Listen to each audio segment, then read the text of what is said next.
얼마 전에 이재철 목사님 설교를 듣게 되었는데 그 설교 가운데 재밌는 예화 한 가지를 한 것이 기억나서 그 예화가 의미도 있고 해서 여러분과 함께 나누려고 합니다. 오래전 이재철 목사님이 가족들과 가정 예배를 드리는 가운데 마태복음 23장에 나오는 그 외식하는 바리새인들에 관한 설교를 하게 되었다고 합니다. 외식하는 바리새인들, 이 바리새인들은 겉으로는 경건한 척하지만 그들의 속은 교만과 위선으로 가득 차 있기 때문에 예수님께서 그 바리새인들을 대단히 책망하시고 그들을 회칠한 무덤 같다고 말씀까지 하셨습니다. 회칠한 무덤이 뭐예요? 겉은 멀쩡하지만은 그 안에 더러운 시체가 가득 차 있는 그 상태를 회칠한 무덤이라고 하는 것 아니겠습니까? 근데 이때 가정 예배를 드릴 때 승훈이가 초등학생 때였으니까 이재철 목사님이 외식이라는 단어를 애들이 잘 못 알아들을 것 같아서 잘 설명을 했대요. 알아듣게 설명을 해주고 나서 설교를 마치고 예배를 마쳤는데 설교 끝나고 나서 한 사람 한 사람 돌아가면서 기도를 했다고 그래요. 그래서 사모님이 먼저 기도할 때 외식하는 신앙 되지 않게 해주십시오. 경건한 신앙이 되게 해주십시오. 이렇게 기도를 했고, 큰아들 승훈이도 겉과 속이 다른 신앙이 되지 않게 해달라고 기도하였고, 그 다음 둘째 아들 승국이가 기도를 하는데 이렇게 기도를 하더랍니다.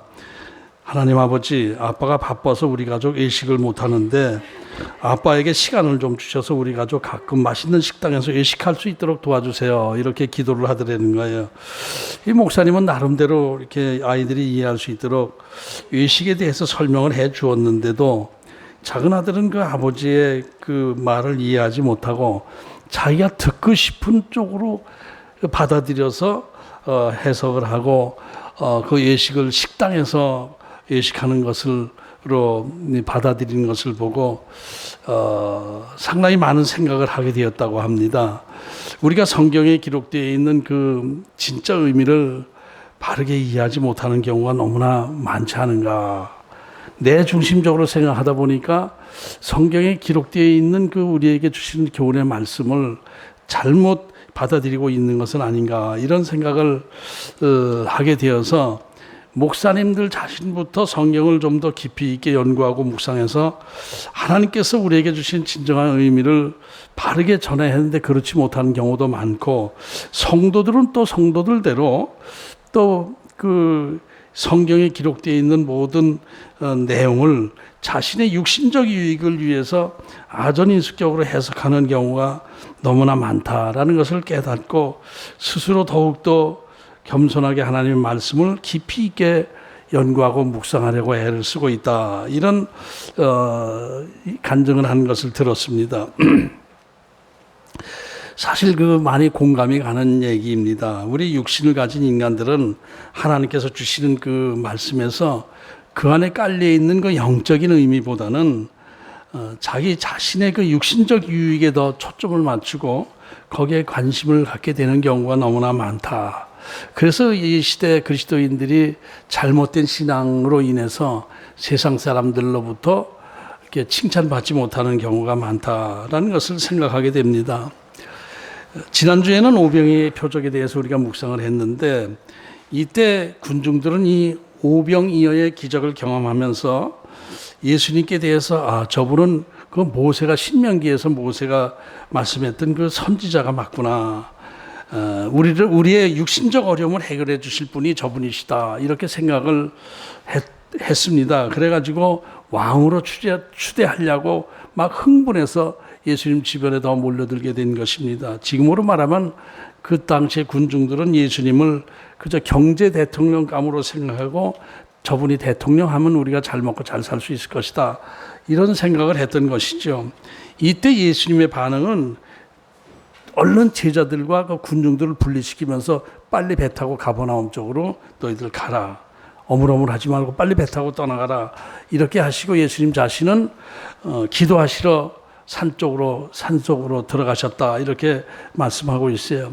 예수님께서는 물론 그들이 그 배고파하는 상태였기 때문에 그들을 불쌍히 여기셔서 먹을 것을 공급해 주시긴 했지만은 그 오병이의 기적은 그 안에 깔려 있는 영적 의미가 굉장히 강한 것이죠. 물론 예수님께서 하나님의 아들이신 것도 알려주시고 위한 것이고 또 육신의 양식은 잠깐이면 없어지는 것이지만 영원한 생명을 예수님께서 주시기 원하신다는 것을 알게 하시기 위함이 그 안에 깔려 있는 것입니다. 그리고 또 감추어진 그 영적 의미가 있는데 이것은 예수님의 살과 피를 나누어 먹고 마시는 십자가 지심 안에서 성찬 예식의 의미가 있는 것이 그 포도주로 만드시고 또 떡을 나눠주고 하는 것이 성찬식과 직결되는 그 의미가 있는 그런 것이었습니다. 그런데 백성들은 단순하게 그저 자기들을 배부르게 해준 것, 기적같이 자기들을 배부르 해준 것에 대해서 너무 흥분해가지고 그냥 예수님을 그냥 경제 대통령으로 만들려고 막 그냥 그렇게 했던 거예요. 그래서 예수님께서 제자들과 군중들을 이렇게 분리시키고 자신은 산으로 기도하러 가신 거예요. 제자들을 얼른 분리시킨 것에도 예수님의 뜻이 있으신 것 같아요. 이 제자들의 마음은 어땠겠습니까? 아마도 그 누구들보다도 제자들이 더 흥분했을 것으로 저는 생각이 됩니다. 이런 기적을 다 일으키시는구나. 우리의 삶을 위해서 우리 주님께서 이렇게 기적을 행하시는구나. 예수님은 분명히 메시아이신 것이 맞다. 그래서 우리들이 앞장서서 군중들을 동원하고 앞장서가지고 예수님을 메시아로 받아들이고 왕으로 추대해버리면은 정말 좋겠다. 예수님이 왕이 되시면은 자기들의 신분은 어떻게 되죠? 무슨 장관 이렇게 해가지고 자기들도 신분이 바뀌는 그런 놀라운 기적이 일어날 것 아닌가 이런 생각으로 제자들이 굉장히 흥분했을 거라고 생각이 됩니다. 이것을 본 예수님께서 제자들의 그 마음까지 읽어보신 예수님께서 제자들과 군중들을 같이 묶어놓으면 합쳐서 무슨 일을 벌일지 모르니까 빨리빨리 너 배 타고 가버나움으로 가라 이렇게 말씀을 하시고 자신은 따로 기도하시러 산으로 들어가셨던 거예요. 그런데 이제 이때 배 타고 이 가버나움 쪽으로 가던 제자들에게 문제가 생깁니다. 갑자기 큰 바람이 불면서 파도가 일면서 배가 앞으로 나가지를 못하게 되는 상황이 벌어지게 된 것입니다.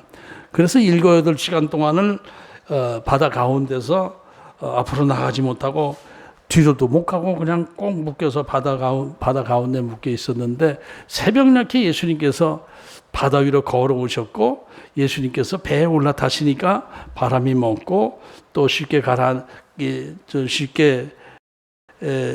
이제 가고자 하는 땅으로 가게 되었다 하는 내용이 오늘 본문의 내용에 간략한 말씀입니다. 그런데 이 요한복음에서 물 위로 걸어오신 예수님의 말씀을 오늘 본문 말씀을 제가 이렇게 보다 보니까 아니 왜 이렇게 짧게 기록되어 있지? 간단하게 되어 있네. 이 마태복음과 마가복음에도 해당되는 구절이 같이 있는데 마태복음은 아주 길게 기록이 되어 있어요. 거기다 또 베드로까지 저도 걷게 좀 해주세요. 물 위로 걷게 해주세요. 그래서 베드로까지 물에 걷는 그런 내용까지 이렇게 있는데 오늘 마가복음, 마태복음이 제일 깁니다. 그런데 요한복음은 훨씬 짧게 간단히 그냥 기록하고 말았어요. 그래서 이게 무슨 의미가 있을까? 왜 이렇게 간단히 기록했을까? 이것을 한참 묵상을 하게 되었습니다. 어떤 뜻이 있겠죠. 분명히 무슨 의미가 있을 것입니다. 예수님께서 물 위로 걸어오신 표적은 일단 군중들 앞에서 행하신 기적이 아니고 예수님의 12 제자들 앞에서만 행하신 기적입니다. 그렇죠? 많은 군중들 앞에서 물 위로 걸어오시고 그 예수님의 놀라운 그 기적을 자랑하신 것이 아니라 아무도 없는데 그 배 파도 속에 그냥 묶여 있는 그 제자들 앞에서만 물 위로 걸어오신 모습을 보여주신 거야. 이것을 보면은 이 표적은 물 위로 걸어오신 예수님의 표적은 제자들을 위한 표적이다 이렇게 생각할 수가 있습니다. 군중들은 알 바가 아니에요. 제자들에게 보여주신 표적이다 이렇게 생각할 수 있습니다. 그럼 예수님께서는 왜 이 제자들에게 물 위로 걸어오신 표적을 보여주셨을까? 이것도 많은 생각을 하게 되는 것이죠. 일단 예수님께서 물 위로 걸어오시고 풍랑을 잔잔케 하신 그 역사는 그 예수님 스스로 천지 만물을 창조하시고 또 만물을 다스리시는 하나님이시라는 것을 보여주신 것으로 우리가 볼 수가 있습니다. 이것은 제자들이 생각하는 그저 경제 대통령, 이 땅에서 백성들을 잘 먹여주실 그런 대통령감으로서 예수님 차원이 넘는 훨씬 더 깊은 온 천하 우주 만물을 다스리시는 하나님, 자연 만물을 다스리는 하나님이시다라는 것을 보여주신 의미는 우리가 어렵지 않게 생각할 수 있습니다. 물 위로 걸어오신 하나님이 이 경제 대통령이 물 위로 걸으시면서 어떤 그런 신비스러운 모습을 보여줄 필요까지는 없지 않겠습니까? 이것은 예수님이 군중들이나 제자들이 생각하는 그 경제적인 육신적인 메시아보다는 훨씬 더 큰 의미를 가진 분이고 더 크신 분이시다라는 것을 보여주신 것을 일단 우리가 생각할 수가 있습니다. 이 하나님은 이 세상 물질 세계만 다스리시는 하나님이 아니고 영적인 세계도 다스리시는 하나님이시죠. 그러니까 신령한 영적인 세계, 또 하나님이 창조하신 물질적인 세계 다 하나님이셔요. 다 하나님이 관리하시고 다스리시는 거예요. 그런데 우리들은 우리 그리스도인들은 본능적으로 이렇게 생각해서 자기도 모르게 하나님을 교회 안에서만 계시는 하나님으로 착각을 해요. 교회 안에서 교인들에게만 은혜를 베푸시고 사랑하시는 하나님으로 착각을 할 때가 많이 있지만은 그런 하나님은 교회 안에서만의 하나님이 아닙니다. 저 세상 만물을 다 다스리는 하나님이에요. 저 세상 모든 필요한 것들 다 다스리는 하나님이시단 말입니다. 불교를 믿는 스님들도 예수님의 품 안에서 이끌림 당하고 있다라고 우리가 봐야 되는 거예요. 그래서 우리 그리스도인들은 하나님을 작은 하나님, 좁은 하나님으로 착각할 때가 많은데 그렇지 않습니다. 하나님은 더 크신 하나님이신 것. 그래서 그런 하나님 안에서 우리가 신앙관을 가져야 되는 거예요. 좁은 신학 안에서 그저 성경 안에서 이렇게 이 교회 안에서만 하나님인 것처럼 착각을 하기 때문에 세상과 자꾸 구별을 시켜요. 하나님은 세상 거기서 또 왕이시거든요. 다스리시는 하나님이시거든요. 그 안에서 하나님을 생각하면서 우리가 세상에서 믿음으로 살아가야 되는 것이죠. 예수님께서 오늘 물 위로 걸어오시고 풍랑을 잔잔케 하신 것은 이것을 보여주신 의미가 강하다라는 것입니다.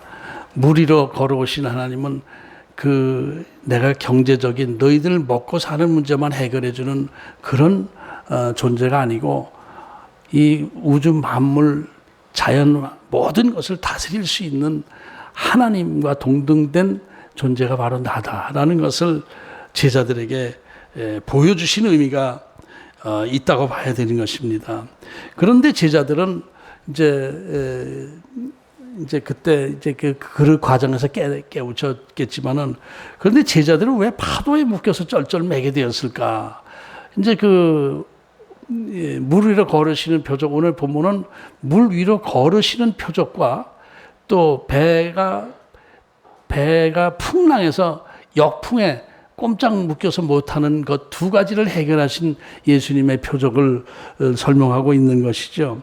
근데 오늘 이 파도라는 것은 이 거대한 풍랑이 막 그냥 휘몰아치고 배를 뒤집고 하는 그런 바람이라기보다는 역풍을 얘기합니다. 역풍. 거스르는 거예요. 배가 앞으로 나가려는 걸 막는 역할을 하는 그런 파도를 일으키신 거예요. 예수님께서 하신 것이라고 봐야죠. 그러니까 이 풍랑이 막 일어나서 배가 뒤집힐까 봐 겁나고 이러기보다는 앞으로 아무리 노를 줘도 나가질 않는 거예요. 역풍이 부는 거예요. 신비스럽게 그렇게 되는 거예요. 그러니까 어부 출신들인 그 제자들도 어떻게 할 수 없을 정도로 아무리 노를 줘도 앞으로 나가질 않는 거예요. 그냥 앞으로도 못 나가고 뒤로 한번 빠꾸해서 다시 베세다 쪽으로 가려고 했으면 갔을 수 있을 거예요. 그런데 가버나움 쪽으로 계속 가려고 해도 안 되고 그래서 새벽녘까지 그렇게 고생을 하고 있었다라는 것입니다. 그러니까 그 제자들에게 왜 이런 역풍을 받게 예수님께서 하셨을까? 이것을 또 생각하지 않을 수가 없는 것입니다. 아마 제자들은 이 역풍에 묶여서 그냥 초저녁에 이제 배를 타고 건너가려고 했는데 2-3시간이면 건너갈 수 있는 그 거리를 7-8시간을 그 바다 가운데서 꼼짝 못하고 있었을 때 이 어부 출신들인 이 제자들이 어떤 생각을 했습니까? 참 우리들 참 어쩔 수 없다. 우리들이 할 수 있는 게 별로 없구나. 이 풍랑, 이상한 그 역풍 속에서 우리가 꼼짝 못하고 우리가 가고자 하는 방향을 가지 못하고 이렇게 무능한 존재로 우리가 살아가고 있구나라는 것을 깨달았을 거예요. 왜 제가 이 무능함을 생각하게 되었냐면은 이 제자들이 누구보다도 흥분해 있었을 것 같아요. 지금 생각에 오병이의 기적을 일으킨 실행자가 누구죠? 행동대장들이 누구였어요? 제자들이었어요. 그러니까 예수님께서 축사하시고 떡을 나눠줘라 이렇게만 말씀하셨지 뭐라고 더 말씀하신 것도 없는데 알겠습니다. 그러고 뭐 하여튼 뭐 되든지 안 되든지 나눠주는데 떡 하나를 이렇게 나눠주고 나면 떡이 또 있고 또 나눠주면 또 생기고 나눠주고 떡이 계속 떨어지질 않고 고갈되질 않고 계속 생기는 거예요. 이럴 때 제자들 마음이 어땠겠습니까? 와, 이거 대단한 능력이다. 나에게 대단한 능력이 있네. 그냥 계속 나눠준 거예요. 10,000명 정도 되는 사람에게 그 떡 나눠주는 게 쉽지도 않았을 거예요. 그죠? 우리 성찬식 할 때도 참 쉽지 않은데 10,000명 되는 사람들에게 성찬식 한다고 떡을 나눠준다고 생각하면서 얼마나 힘들었겠어요. 그런데 힘들지 않은 게 한없이 나오는 거예요. 그냥 한없이. 그러니까 제자들 스스로 어떤 생각을 했겠습니까? 자기 능력이 좀 신비스럽기도 하지만은 자랑스럽기도 하지 않았겠어요? 야, 이 사람들아, 봐라. 이게 계속 나오는 거야. 내 능력이 이만큼 된 거야. 이런 생각을 하고 어깨가 으쓱해질 수도 있었을 것이다라는 생각을 하게 됩니다. 실제로 그렇지 않습니까? 우리들이 기도할 때에 우리가 기도하고 그러면 응답받고 또 내가 무슨 누구를 위해서 기도해 줄 때 그 응답을 받고 병자를 위해서 기도해 줄 때 치유가 되고 그러면은 하나님이 해 주신 것인데도 불구하고 내가 좀 자랑스럽지 않습니까? 야, 내가 이게 능력이 있는 종이로구나. 이런 생각이 들지 않겠습니까? 그런데 사실 그 은사라는 것이 은사가 나타나는 그 현상 자체는 그때그때 하나님의 필요 안에서 나타내 보여주시는 것이지 내가 하는 것이 아니에요. 은사 받았다라고 하는데 사실 은사 받았다라는 표현은 정확하지 않습니다. 하나님께서 은사를 그때그때 주시는 것이죠. 그게 자주 나타나는 사람이 있고 안 나타나는 사람이 있고 하는데 그건 뭐 여러 가지 하나님의 그 신비 안에 있는 것입니다만은 저에게 막 기도하고 손 얹고 그러면 병자가 뚝뚝 치료가 되고 가난한 사람들에게 딱 기도를 해줄 때 갑자기 부자가 되고 이런 현상이 생긴다고 그러면은 저 자신 정말 교만해졌을 것 같아요. 이 제자들의 상황도 좀 그런 면이 있지 않겠습니까? 실제적으로 보면은 예수님께서는 그저 축사하시고 저 떡들을 하여튼 나눠주는 데까지 나눠줘라 이렇게만 말씀하셨는데 이게 그냥 한없이 나오니까 봐라, 야, 이거 나도 대단한 존재가 됐구나. 물론 예수님께서 능력을 주셔서 그렇게 했지만은 정말 나 대단한 존재가 됐구나 하고 흥분됐을 거야. 제자들이 자기 능력에 대해서 아마 자랑스러운 생각을 했을 거예요. 이런 제자들이 그 바로 뒤에 그래서 이제 그렇게 되면서 이제 야 메시아로서 우리가 이제 예수님을 메시아로 모시고 왕으로 추대해서 나도 권력자가 되겠다. 뭐 이런 착각을 실제로 그 성경에 그런 내용이 나오지 않습니까? 누가 높은 사람 되겠습니까? 할 정도 상의할 정도로 그런 마음들을 다 갖고 있었어요. 제자들이. 그러고 있는 제자들에게 예수님께서 역풍을 불게 해서 그들이 아무것도 할 수 없는 존재라는 것, 바다조차 건널 수 없는 존재라는 것을 보여주신 그 의미가 그 안에 있는 것 아닌가 이렇게 생각할 수가 있는 것입니다.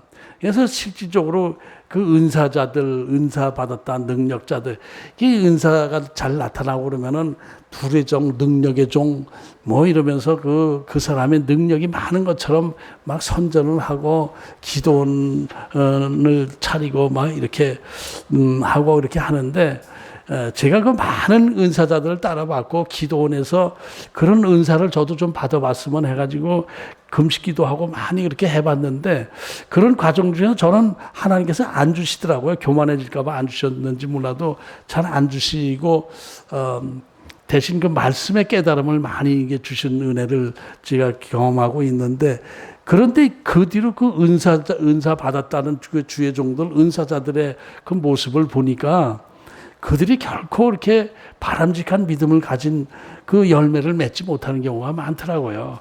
그 교만해가지고, 이제 교만해져가지고 막 그 무당처럼 놀고 그러다가 능력이 나타나지 않아서 그냥 그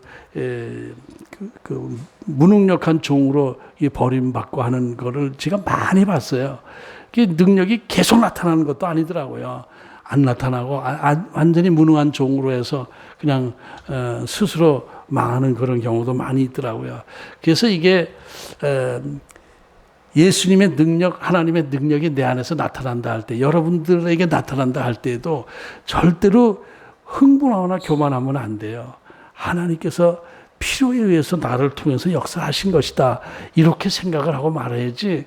그것을 내가 하나님 기도 응답을 해주셨다. 나는 능력자다. 이런 착각을 할 때 반드시 망신당하게 되고 그 앞에 그 역풍을 통해서 나를 방향을 바꿔주시는 예수님을 만나게 될 가능성이 많습니다.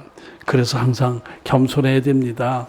하나님께서 저에게 그냥 그 오병이의 기적을 주시고 교회를 크게 부흥시켜 주시고 제가 제 사역의 능력이 막 나타나고 했다면은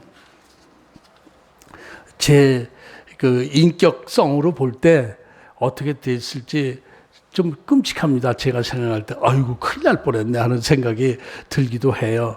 그러니까 여러분들 저를 하나님께서 이렇게 만들어 주신 것을 감사하는 마음으로 저를 바라보시기 바랍니다. 그래서 우리는 하나님 앞에 늘 겸손해야 되는데 그래서 우리 인생 가운데서 역풍이 불 때 내가 살아갈 때 뜻하지 않은 역풍이 불 때가 많이 있잖아요. 그럴 때 얼른 우리가 주님을 바라봐야 돼요. 내가 또 뭔가 교만해진 것 아닌가? 내가 또 하나님보다 나 자신을 더 믿은 건 아닌가? 이런 생각을 해야 돼요. 우리 인생에서 역풍이 불어진다는 것은 예수님께서 우리에게 깨달음을 주시기 위한 그런 하나의 방법이다라는 것을 늘 생각하셔야 돼요. 내 인생 앞에 역풍이 자꾸 불면은 이상하게 장애물이 가로막히고 이렇게 할 때는 겸손하게 하나님 앞에 무릎 꿇어야 돼요. 하나님, 제가 교만해져 있나요? 제가 하나님 예수님 바라보는 것이 아니라 저 자신을 바라보고 있는 것 아닌가요? 이런 기도를 해야 됩니다. 이때 하나님께서 깨닫게 해주시고 내니 두려워 말라. 내가 너와 함께 할 것이다 라는 그런 응답을 듣게 되실 줄로 믿습니다. 우리의 믿음이라는 것 자체가 그래서 이 말씀을 묵상하면서 우리의 믿음이라는 것 자체가 정말 믿음이라는 자체가 믿을 수 없는 것이로구나 하는 생각이 들어요. 내 믿음을 믿을 수가 없어요. 제 믿음이 참 어떤 수준인지 믿을 수가 없어요. 저 자신의 믿음이 어떤 때는 믿음이 하나도 없는 것 같고 어떤 때는 좀 믿음이 있는 것 같고 이런 생각이 들어요. 내가 어떤 때 뜨거울 때 믿음이 있다고 생각을 하고 막 뜨겁게 신앙생활을 할 때도 있었는데 그때 내 앞에 역풍이 불어닥칠 때가 많이 있었거든요. 그렇게 되면 역풍이 불게 되면은 내 믿음이 어디에 있는지 스스로 생각해도 알 수 없을 때가 많이 있는 거예요. 내 믿음이 어디 있는가? 나에게 과연 하나님이 원하시는 믿음이 있는 것인가? 이런 의문이 들 때가 많은 거예요. 믿음이라는 것은 언제 나타나는 것입니까? 내 마음과 생각이 예수님께 집중할 때 믿음이라는 것이 나타나게 돼요. 예수님께 집중할 때, 예수님만 바라볼 때 믿음이라는 것이 나타나게 돼요. 왜 제가 이 말씀 드리겠습니까? 베드로가 이제 예수님만 바라보고 바다로 뛰어내렸을 때 무리를 걷게 되지 않습니까? 그러다 예수님 바라보던 그 시각을 환경 바라보고 풍랑 바라볼 때 다시 가라앉은 그 베드로의 믿음이 이 정체성이 의심스러워서 이 말씀을 하는 거예요. 마태복음 그 14장에 베드로의 그 기적이 나타나지 않습니까? 무리로 걸어오신 예수님을 보고 제자들이 와 유령이다. 유령이 나타났다고 겁을 먹고 무서워할 때 예수님께서 내니 두려워하지 말라. 이렇게 말씀하시는 내용이 나오죠. 여기서 내니 두려워하지 말라. 이 말씀이 상당히 영적 의미가 있는 말씀이에요. 아주 소중한 말씀입니다. 내니 두려워하지 말라. 여기서 내니 나다 두려워하지 마 이렇게 하신 것은 I am이죠. I am 나는 이다. 나는 이다. 이것은 나는 나다라는 단어가 생각나지 않습니까? 모세가 떨기나무 숲속에서 하나님을 만났을 때 모세가 질문하죠. 자꾸 애굽으로 가서 이스라엘 백성들을 구해오라고 자꾸 말씀하시니까 하나님께서 제가 뭔데 갑니까? 제가 말도 잘 못하고 무능력한 이 양치기밖에 안 되는데 왜 자꾸 저를 가라고 하십니까? 나를 자꾸 애굽으로 가시라고 하는 당신은 누구십니까?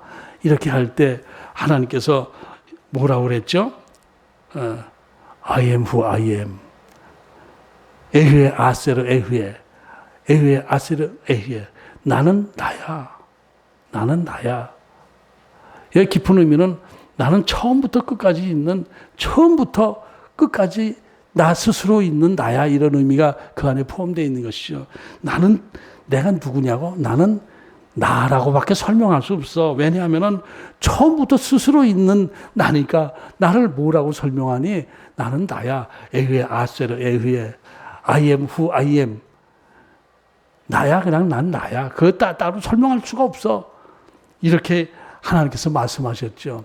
예수님께서 오늘 무리로 걸어오시다가 제자들이 예수님을 유령으로 생각하고 겁을 먹으니까 I am.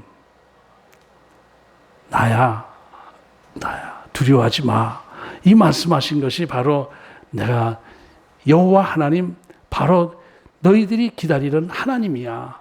이 말씀을 하신 거죠. 그러니까 두려워하지 마.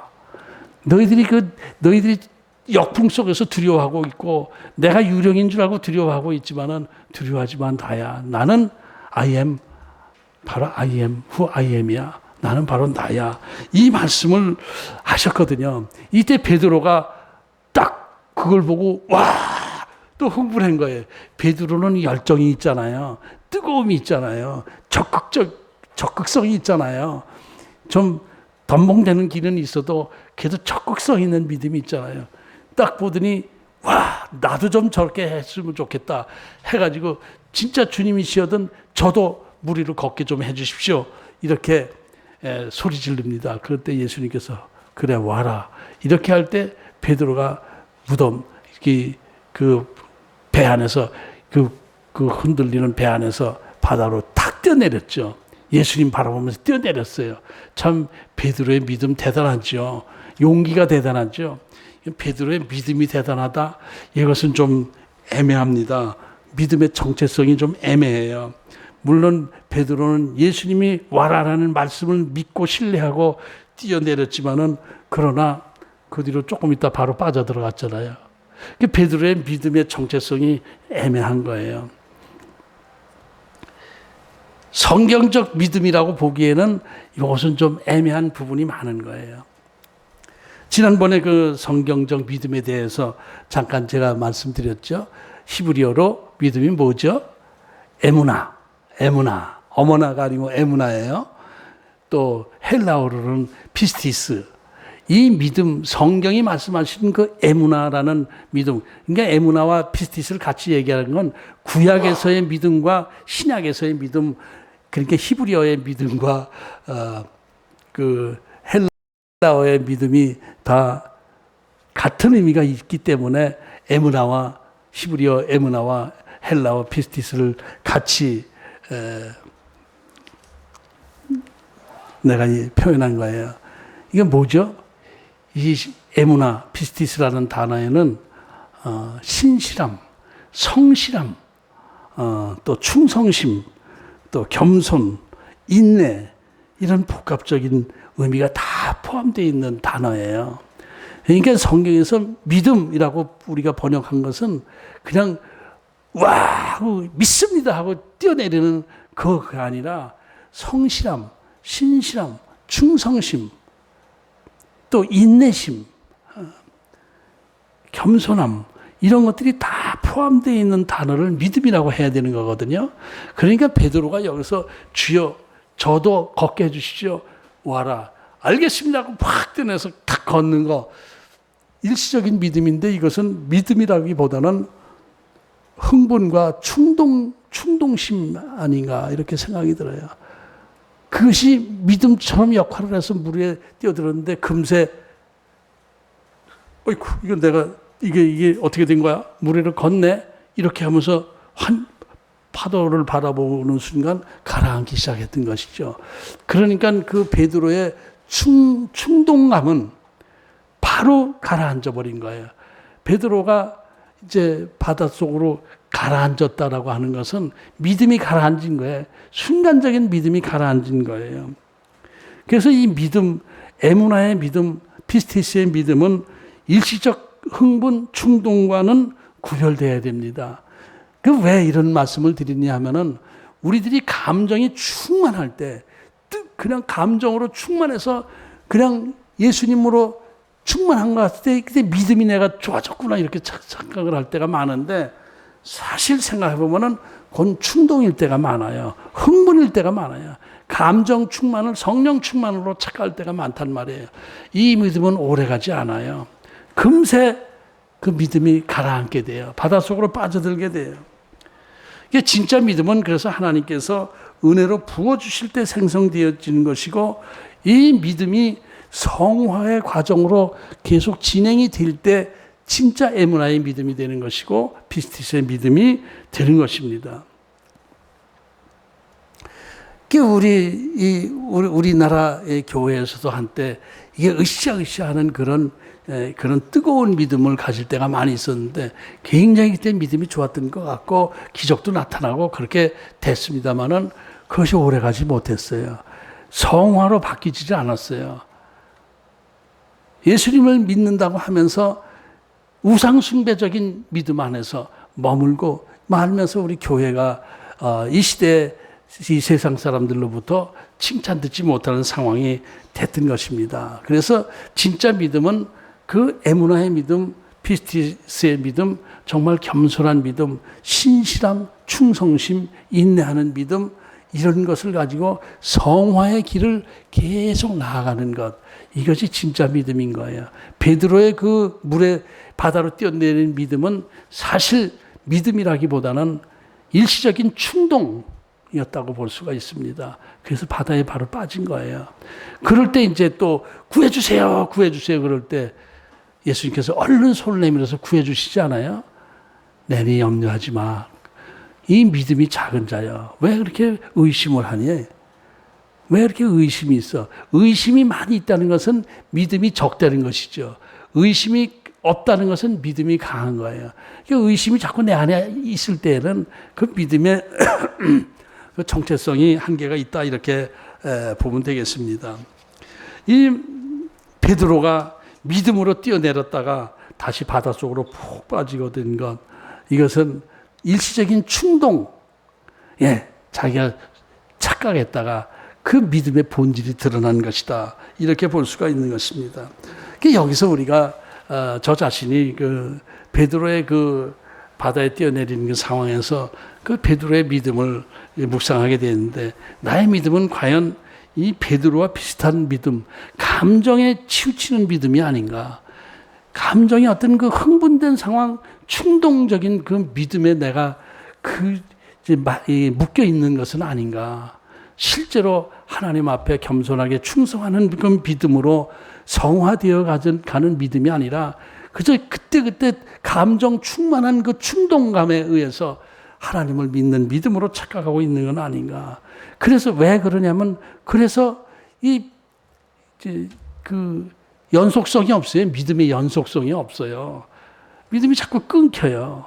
어떤 때는 자꾸 의심이 되고, 이건 내가 뭐야? 이게 뭔가? 하나님께서 내 길을, 내 삶을, 내 생명을 인도해 주신다라고 믿으면서도 또 어려움이 생기게 되면은 또 걱정이 되고 염려가 되고, 아유, 이건 뭐, 이게 뭐야? 내가 뭐야 도대체? 뭐 이런 생각이 들고 그래요. 나 자신이. 그럴 때마다 이게 믿음 없는 그 행동의 열매거든요. 자꾸 이게 내가 뭔데? 라는 생각을 하게 되는 것. 이 믿음이 식어진 상태를 그러니까 자꾸 자주 되는 거예요.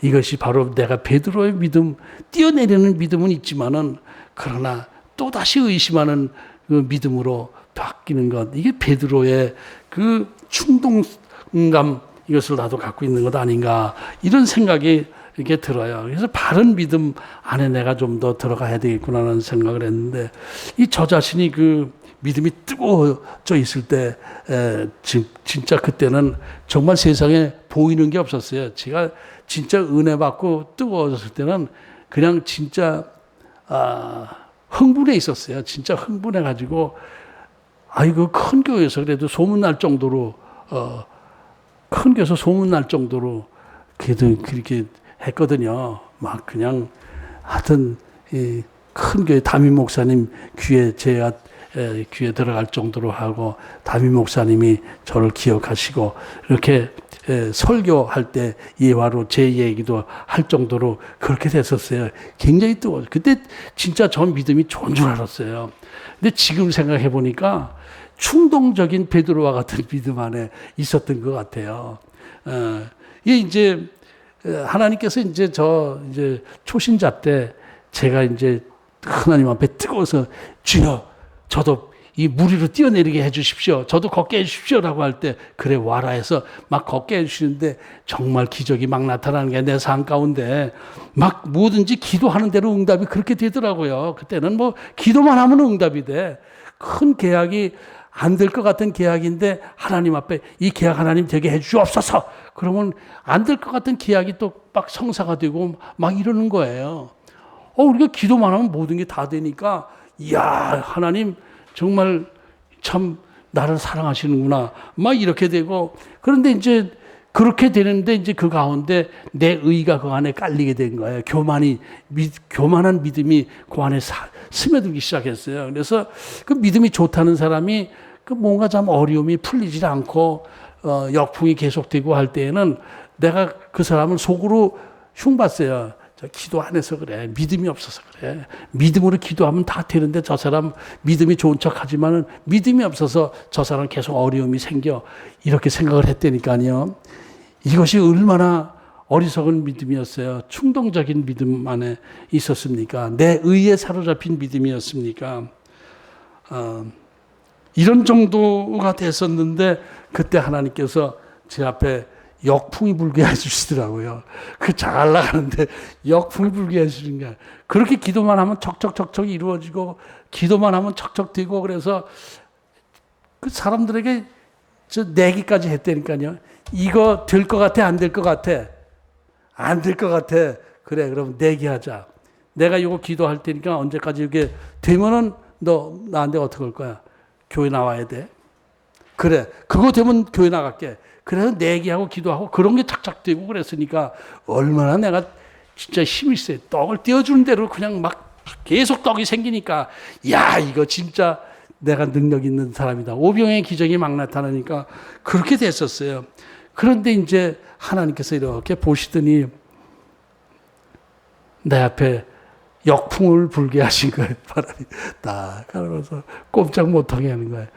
이때는 이상하게 되는 일이 없어. 이때는 아무리 뭘 해도 아무리 머리를 쥐어짜고 잘 쓰고 아주 잘 빈틈없이 탁 해서 딱 시작하는데 시작할 땐 뭐 되는 것 같아요. 근데 끝에 가서 딱 맥히고 되는 일이 없더라고요. 전진이 안 되더라고요, 인생이. 그렇게 되니까 이제 저 자신이 또 불평불만하기 시작했고 막 이렇게 됐습니다. 이제 그러니까 이제 하나님만 바라보던 그 시각이 세상 바라보게 되고 풍랑 바라보게 되고 그렇게 하면서 이게 내 믿음이 어디로 살아가는지 없어지고 말게 돼. 처음에 그 뜨거웠던 믿음이 다 사라지고 마는 게. 그런데 지금 생각하면 처음에 뜨거웠던 그 흥분이 사라지게 된 거예요. 그리고 진짜 믿음을 하나님께서 주시더라고요. 어느 날 내니 두려워 마. 내 손을 잡아. 왜 이렇게 믿음이 없어? 그리고 이렇게 세워주시고 저를 또 다시 새로운 길로 인도해 주셨던 것이죠. 그러니까 믿음이라는 것은 지금 생각해보면 예수님을 적극적으로 보기만 할 때 믿음이 있는 것이지 환경 바라보는 순간 내 믿음은 사라지고 없던 거예요.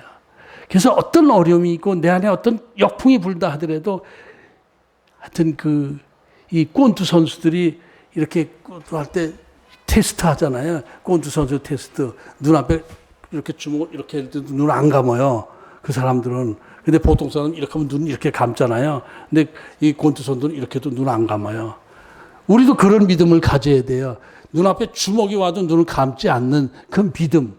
시각을 예수님에서 벗어나지 않는 그런 믿음을 가질 때 예수님을 만날 수가 있고 내니 두려워하지 마.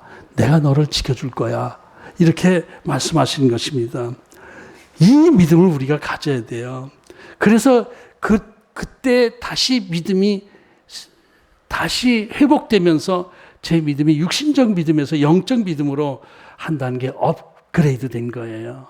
처음에는 그저 기도만 하면 응답해 주시는 예수님으로만 생각을 했는데 나중에 기도해도 안 들어주시는 예수님 이상하다 이렇게 생각하면서 그 안에 영적 믿음으로 내가 바뀌어진 거예요. 아하, 내가 잘 되고 못 되고 관계없이 예수님은 나를 사랑하시는구나, 나와 함께 하시는구나 라는 그런 것을 깨닫게 된 거예요.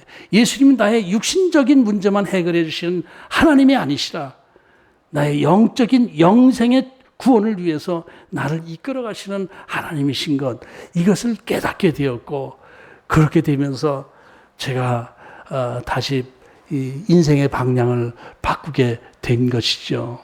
주님 앞에 충성된 믿음을 가지겠습니다 라고 해서 주님 앞에 신실한 모습이 되려고 애쓰게 되고 충성하는 모습이 되려고 애쓰게 되고 이렇게 하시니까 하나님께서 예비하신 길로 나를 이끌어 주셔서 나를 사용하시더라고요.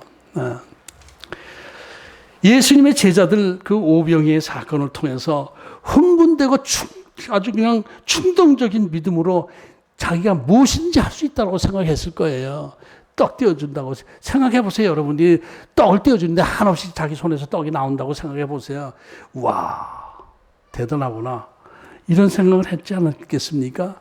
이때 예수님께서 그들에게 역풍을 불게 해서 그 어부 출신들 그들이 꼼짝 못하고 무능한 상태로 만들어 놓으시고 나서 예수님께서 새벽녘 7, 8시간을 배에서 고생하게 만들어 놓으시고 나서 물 위로 걸어오시면서 자, 나는 내가 나야. 나는 너희들에게 떡만 주는 메시아가 아니라 천지 만물을 다스리는 영원한 이 하나님, 바로 나야. 그러니 두려워하지 마. 이렇게 하시고 배에 타신 거예요. 배에 타시니까 풍랑이 잔잔하고 역풍이 사그러들었어요. 예수님이 우리 배에 타시면은 역풍이 사그러들게 됩니다. 그게 감사할 때 순간적으로 쉽게 가버나움으로 갈 수 있었다라는 것이 오늘 요한복음에 기록된 그 물 위를 걸으신 예수님의 내용입니다. 그러면 사도 요한은 왜 이 중요한 표적을 이렇게 간단하게 기록하고 말았을까? 이 영적인 의미가 깊은 그 기적을 왜 이렇게 간단히 기록하지 말았을까?